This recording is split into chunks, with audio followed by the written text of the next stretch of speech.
Welcome to our new show, House of Champions. Use your friends, drop in your comments and questions in the chat, and make sure you smash the like and subscribe buttons as we get set for our special edition show. Welcome in, everybody. Special show on tap for you today. I've got my good friend and co-host Nigel Reo-Coker with me, and we have a special guest joining us today, legendary television producer, legendary podcast host, executive producer of Jeopardy Tournament of Champions, and most important of all-round good human being. Please welcome Michael Davies to the show. Mike, how you doing, buddy? It's a delight to be here with you, Ian, and Nigel. All of your passports, all of your bants. Come on, let's get into it. Let's take each other apart. Yes, we look forward to it. Listen, first and foremost, it's great to see you. I'm really honored to have you on our show. And I've just been amazed at watching your journey. I mean, where you're at right now, being producer of such an executive show like Jeopardy. I mean, it's iconic. I mean, this is incredible. What's that feeling like been for you to be put into that position of such an iconic show? Yeah, I'm just a boy from Southeast London. This is very odd. Like, I never dreamed in my life. I mean, for all of us, you know. We're in Southeast, Michael.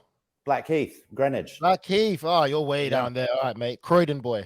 Oh, well, Croydon. Yeah, you're way up out there. I'm way up that way. I grew up, a lot of friends in that area. I went to school sort of between Blackheath and Croydon. So most of my mates growing up were Crystal Palace fans. I lived closer to Charlton than Millwall. But my dad would never let me go to either of those grounds growing up. Yeah, that's rough around there. I know it's pretty rough. But yeah, it's sort of an amazing thing. I sort of pinch myself all the time. I've lived here for 33 years, and to end up with Jeopardy, which is this crown jewel of American broadcasting, is just sort of astonishing, together with sort of, you know, everything else I've been fortunate enough to do in my career.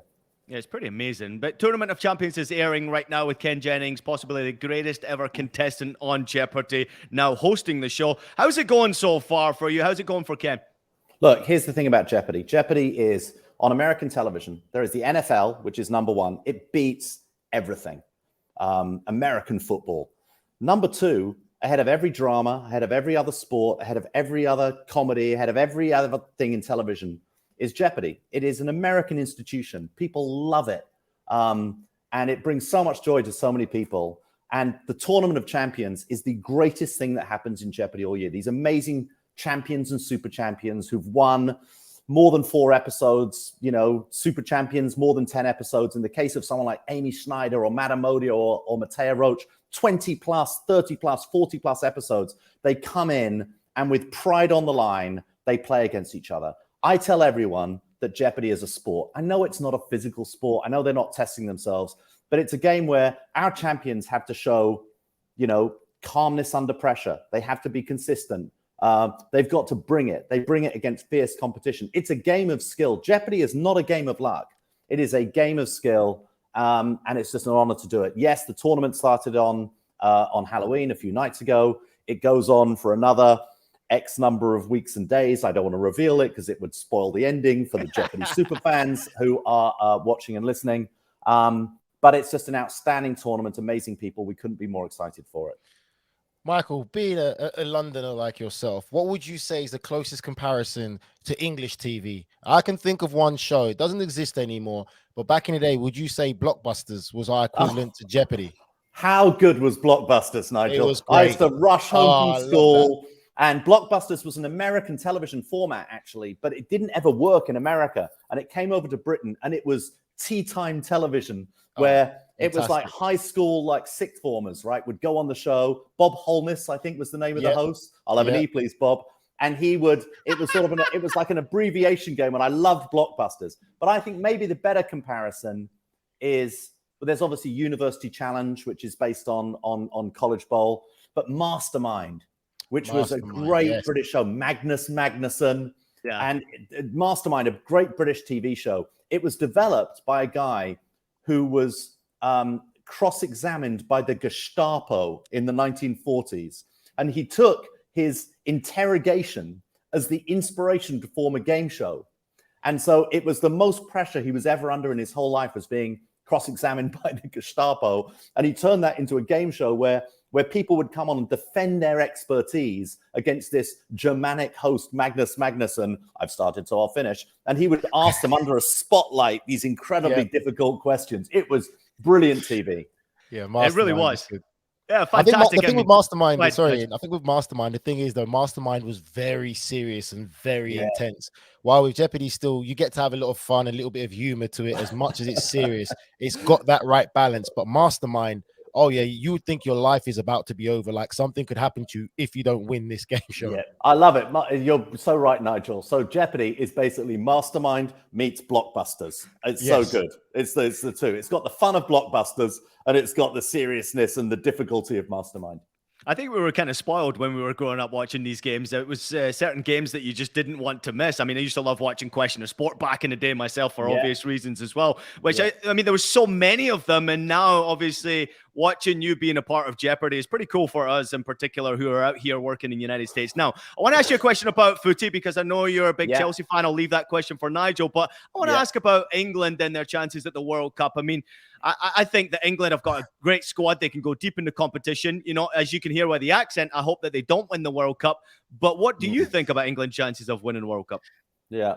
Well, I mean, Ian, I know we spoke in the pre-chat that you will mix your passport based on which part of the conversation. So if I insult Scotland, you'll then be German. If I insult German, like it would just, we never know. So I'm not even going to start with you about it. We'll never end. So spoiler, England are not going to win the World Cup. At the same time, the US men's national team are not going to win the World Cup. But is that really the point of World Cups? Like, who's going to actually win it? It's joy, the journey of getting there. This is, let's put to one side for a second, you know, what we have to all have front and center most of the time, which is why on earth are we playing a World Cup in Qatar? It is wrong. Madness. It is madness. It is wrong. It is something that we should all be ashamed of. Everybody connected in any way to the sport of football, not just everybody. We should be embarrassed that this was ever allowed to happen, and it should not be played there. Having said that, wow, it's going to be weird. It's going to be odd. It's going to be unpredictable, and I can't wait. It's just 18 days away, and it's going to be strange. I mean, England, who knows? Who knows, honestly? You know, before they managed to sort of come back in that last, Nations League game against Germany, I think I was ready to say, England, forget about making it out of the group. I'm not sure they're going to win a point in the group stage. But suddenly, this, as you said, this England squad full of talent, probably the most talented squad, 1 through 23, that England probably have the ability to send to a World Cup. We've probably not the depth of this England squad. I think the depth is there. I'm not saying the individual players are quality, but the depth is there. Yeah, you're right. But they're not. There's another nation. There's another. Well, yeah, but it's the depth is there, but it's just not much. I mean, I don't have much hope for England in this World Cup. I've got two questions for you quickly, Michael. Yeah. Obviously, one's Jeopardy related. If you had to pick a nation, just from Europe only, as the most intelligent nation with the most intelligent footballers, who would you pick and why? And the other question, how do you feel about Chelsea with the hiring of Graham Potter and the direction that Chelsea is heading in? Wow, how can I connect those two answers? So probably the most intelligent, I'd have to say Spain, because they play a version of football that I simply can't understand. It's like, when you're like 14 years old and general science turns into physics and chemistry and biology, and it goes to a level that you can't even understand what people are talking about. Spanish football, it completely confuses me, at least with German football. I think Germans are very intelligent people, a couple of notable exceptions, but German people are very intelligent. But they're saying I can understand what German football is. Often when Spanish teams, both national teams and club teams, are playing brilliantly, I don't always understand what's going on. So I'd have to say that Spain are always good. And then you've got really intelligent, we all have friends who are really smart but stupid. That would be Belgium for me. Like, they're so good, they're so smart, but they're always kind of dumb at the same time. That would be Belgium. France, they're brilliant, they're creative, they're extraordinary, have great emotional intelligence, but they're kind of crazy. But I'd probably have to say Spain would be the country I would choose. And then the Chelsea question, how am I feeling under Graham Potter? I'll be honest with you, I still haven't really gotten over the sacking of Frank Lampard. And by saying that, I still haven't got over, losing Gianluca Vialli. I mean, I go back, I become very attached to our managers, and there are certain managers I become more attached to than others. So, Tuchel was a weird point for me. The kind of football that Tuchel played at Chelsea was not my favorite. It was like very defensive minded, didn't pick a lot of offensive players. I found it like a little dull, but we won a Champions League, which you can never sort of discount. Under Potter, I don't think we quite yet know how he's going to adapt. It's one thing to manage a team where you're underdogs and you're playing underdog football. It's a very different thing to go and manage a team with superstars and to have all that money and all that pressure of this new American owner who wants to double revenues from 500 million to €1 billion a year. I mean, there's going to be a lot of pressure on that job. And certainly, his first 9 games were very good. That 10th game, the loss this past weekend. I mean, it's one thing to lose a game. To go and lose 4-1 at Brighton, that is you can sort of throw away, say, oh, it's just this one thing.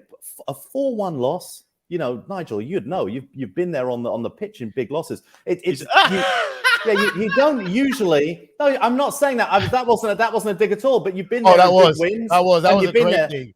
It took a while to hit my heart, but that was a great thing. So you've done your research on Nigel then. but when you're part of a team that loses big, it's not usually something that you can just sort of wipe away and say that happened. You can lose a 1-0 game, you can lose a 2-1 game. A 4-1 loss against a team who you are desperate to beat because your manager and your left back who's come from there on a huge signing, that felt to me more significant than perhaps it's been given credit. Did I hear on your Inside Jeopardy podcast, your podcast that you do, that you are now a Napoli fan? Did I hear correctly on your podcast that you said that? Napoli, until yesterday, unbeaten in I think it was 21 games.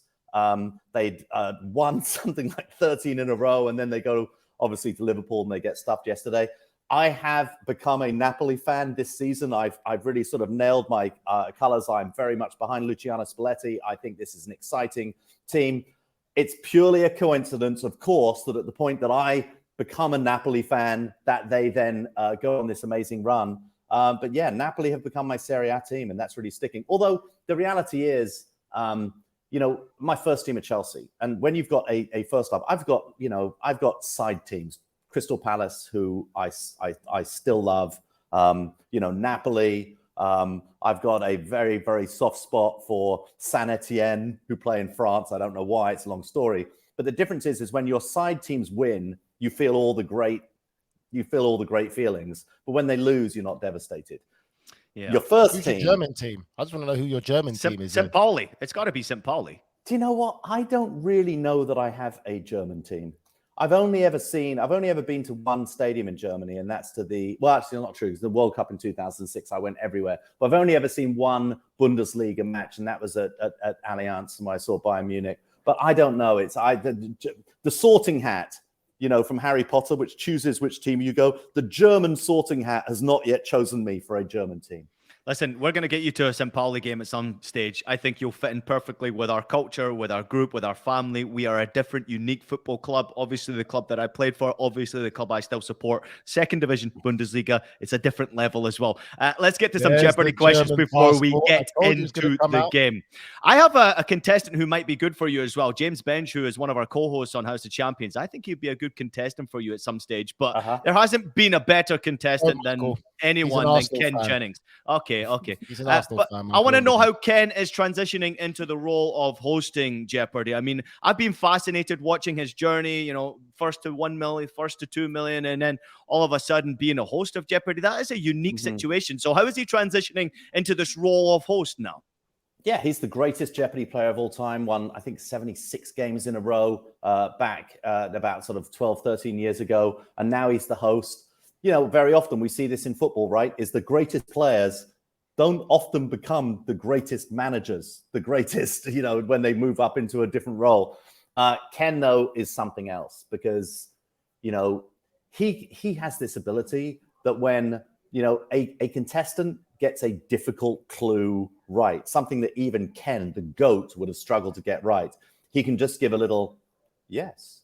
It's a little respect for getting that right. Or if they get something wrong, he kind of is able to say, oh, I know where you were going with that. You were thinking, yeah, blah, blah, blah, blah, blah. He just has this knowledge. He owns the whole field of Jeopardy clues, of our general knowledge. We don't like to use the word trivia because it's not trivial.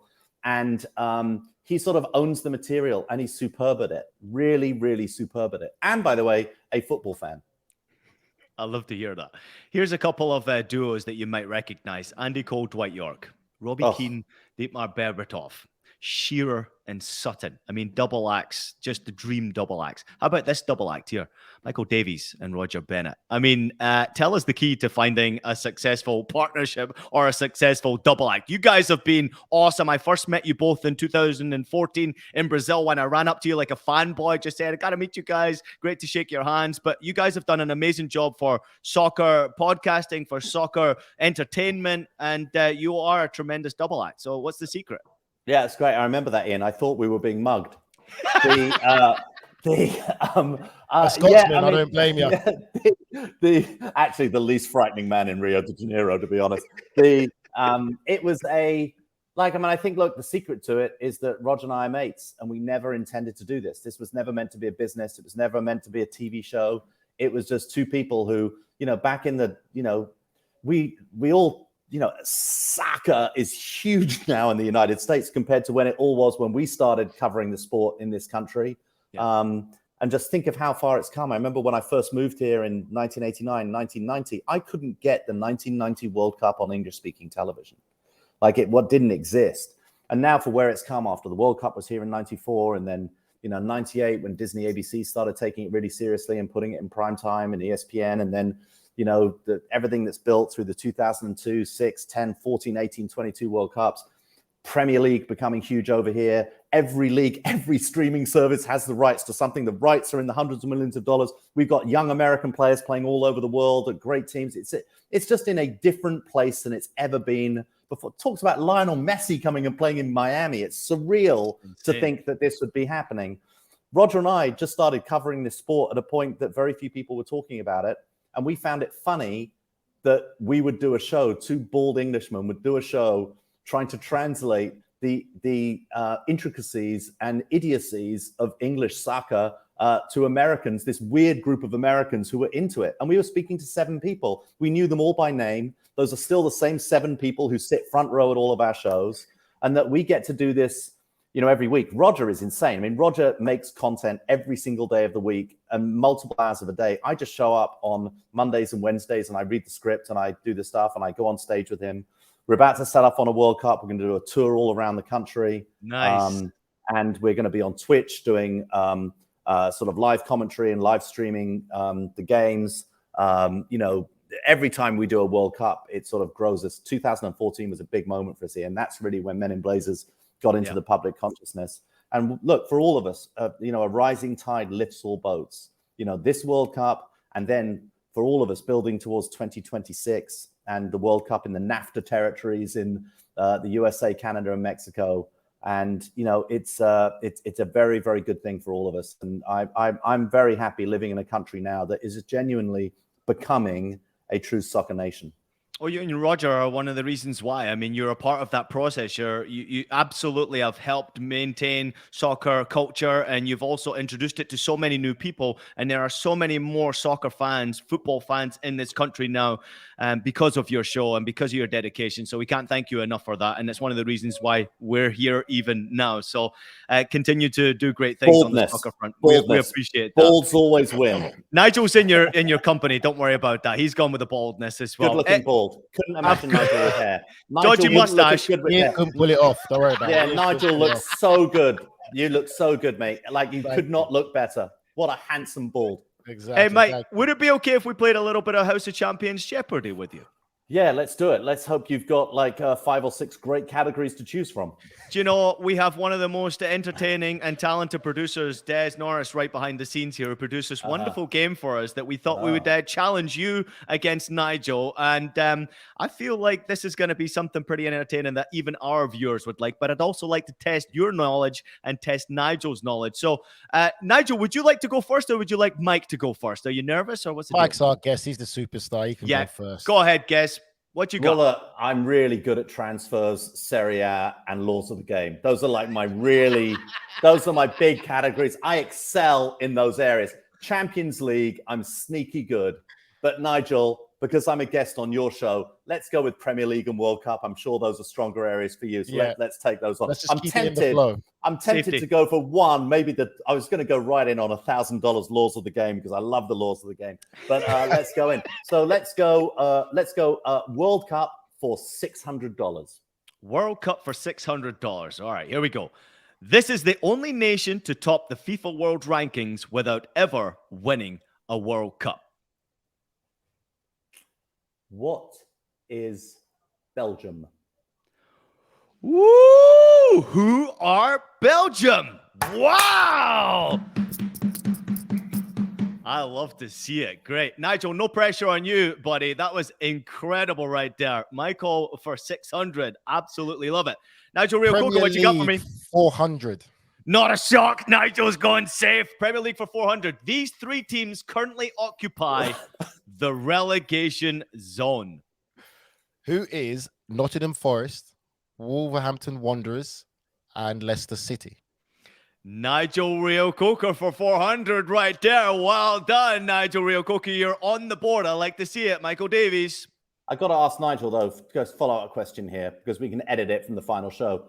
Go. How many of those three teams are in the relegation zone at the end of the season? Ooh, good question. 2. Which ones? Nottingham Forest, and I would say Wolverhampton Wanderers. Yeah. Brendan Rodgers, far too good-looking a man by his own.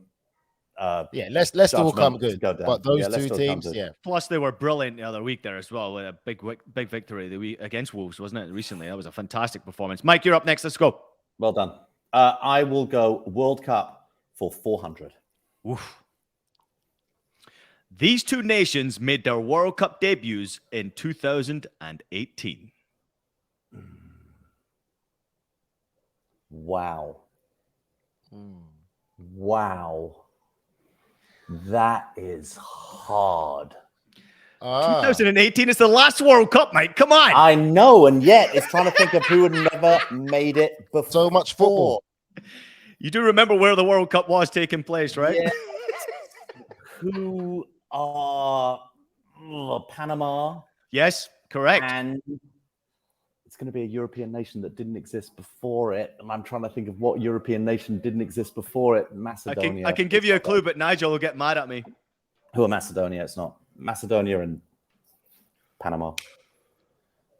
No, don't do it. Don't do it. See, no, that's not Iceland. Iceland. Too late, though. Too late, though. I knew it's going to be a European. And the worst thing is, I had it in my mind as well. I was like, Iceland. I was like, I know Iceland, but I forgot the other one was Panama. Panama was pretty good. I got Panama. I just, anyway. Okay. There you go. All right, Nigel Reo-Coker, let's go. How's he getting the 200 for that? He's getting 200. He loses. He's down to 200. Christ. He loses Let's 400. go. Don't you watch Jeopardy? What's wrong with you? It's Premier League mathematics, 600. Nigel. Mathematics. What are you going for, Nigel? 600. Premier League 600. Oh, it's around about what you were earning weekly in the Premier League. These 6 clubs have played in every season of the Premier League. It's a big question for you, Nigel. It's long. You're going to run out of time, even if you're right. Since this Premier League was established, right? Yep. I'm going to go with Manchester United. Yes. Arsenal. Yes. Who's that one? Tottenham. Yes. Liverpool. Yes. I think they're in there. Everton. Correct. One more. And the last one is Chelsea. Oh, my word.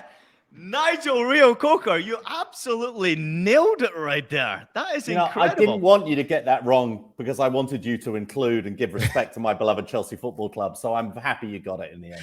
Wow, Nigel. There was, you know what? There was one that I nearly was about to say who had been there. It was Aston Villa. And obviously recently they got relegated. Yeah. Aston Villa were another one.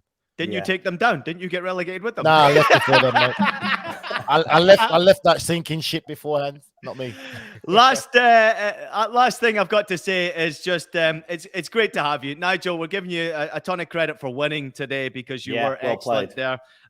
But Mike, just fantastic job as always. I mean, let everybody else out there know exactly where they can watch Jeopardy, the Tournament of Champions, and obviously what you're doing right now away from being an executive producer, where they can watch you on your podcast and such.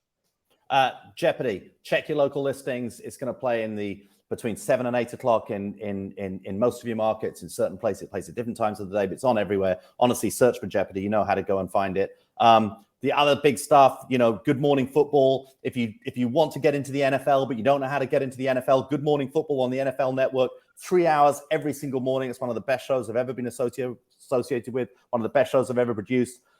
We've got a new sports network that's going to be debuting very, very shortly. Check for announcements. It's going to be big. We want both of you boys on as guests on that because you'd be brilliant during the World Cup coming on and talking soccer to go and do that. Men in Blazers, we, podcast available. Go to @Men in Blazers. You'll find everything we're doing during the World Cup. We've got multi-city tour. We've got a new book called Gods of Soccer. We're doing going to be on Twitch all over the place. Check our social. You get all of those details. There's a lot going on. Thank you so much, Michael, for joining myself and Nigel today on this special edition. Absolutely fantastic to have you on. We appreciate Come on, Croydon. Come on, exactly. South London boys for the beautiful game. Even if you're both from London, I love you both. Thank you so much for doing that. That was absolutely awesome. Thank you so much to everybody else out there for listening to House of Champions. Please make sure you take a minute to leave us a rating and a review on your favorite podcast platform. We're available on Apple Podcasts, Spotify, Stitcher, and anywhere else you listen to your podcast. We're also available, unfortunately for Nigel, on video. So subscribe to us on YouTube. I guess the only thing left to say is so long, everybody.